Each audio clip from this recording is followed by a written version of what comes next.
তেওঁলোকে ভাবি আছে যে লয়ে তেওঁলোকক ঢুকি নাপাব। ইলেকশ্যনতো এইবিলাকৰ একো এফেক্ট নাই, এইটো বেলেগ কথা।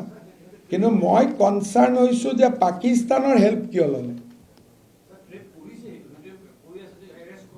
নহয় নহয়, এৰেষ্ট কৰক বুলি ক'ব নালাগে।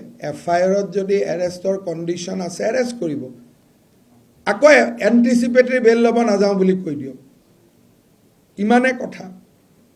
গতিকে পুলিচক ৰাতি কেছ দিয়া হৈছে, পুলিচে যি কৰে কৰি থাকিব, এইটোত মোৰ ক'বলগীয়া নাই। কিন্তু মোৰ এলিগেশ্যনটো হ'ল হোৱাই আপুনি হিমন্ত বিশ্ব শৰ্মাক ডিফেম কৰিবৰ কাৰণে পাকিস্তানৰ কিয় সহায় ল'লে। গোটেই ডকুমেণ্টছখিনি পাকিস্তানৰ ছ'চিয়েল মিডিয়া গ্ৰুপৰ পৰা লোৱা।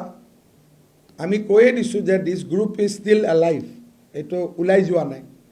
এতিয়াও আপোনালোকে চেক কৰিব পাৰে টিপু চুলতান, আৰু গ্ৰুপটোৰ নামটো আছে ন, পাকিস্তানৰ গ্ৰুপটোৰ নামটো আপোনালোকক এতিয়াই যাৰ যাৰ ইণ্টাৰেষ্ট আছে লগত বহি চাৰ্চ কৰি চাব পাৰিব।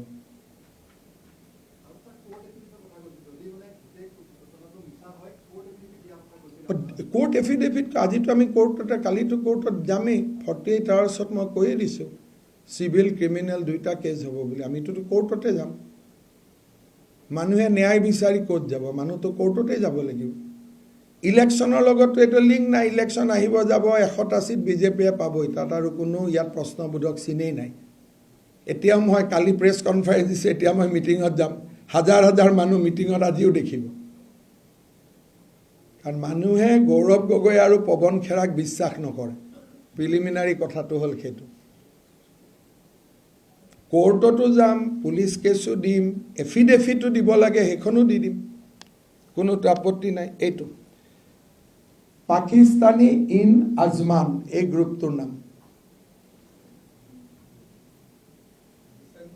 পাকিস্তানী ইন আজমান এই গ্ৰুপটোৰ নাম, য'ত নেকি টিপু চুলতানে, এইটো কোনোবা এজন জাৰ্নেলিষ্টক পাৰ কৰাই দিব, কোনোবাই ফটোটো তুলি লওক। এই গ্ৰুপটোৰ নাম হ'ল পাকিস্তানী ইন আজমান। তাৰ পৰাই গোটেই লষ্ট এণ্ড ফাউণ্ডৰ পৰা গৈ পেলাই নম্বৰ তাৰ পৰা লৈছে। সেই মুছলিম মানুহজনৰ নামটো গুচাই তাত ৰিণিকীৰ নামটো লিখি দিছে। আৰু গোটেইটো চেনেলাইজ হৈছে পাকিস্তানৰ।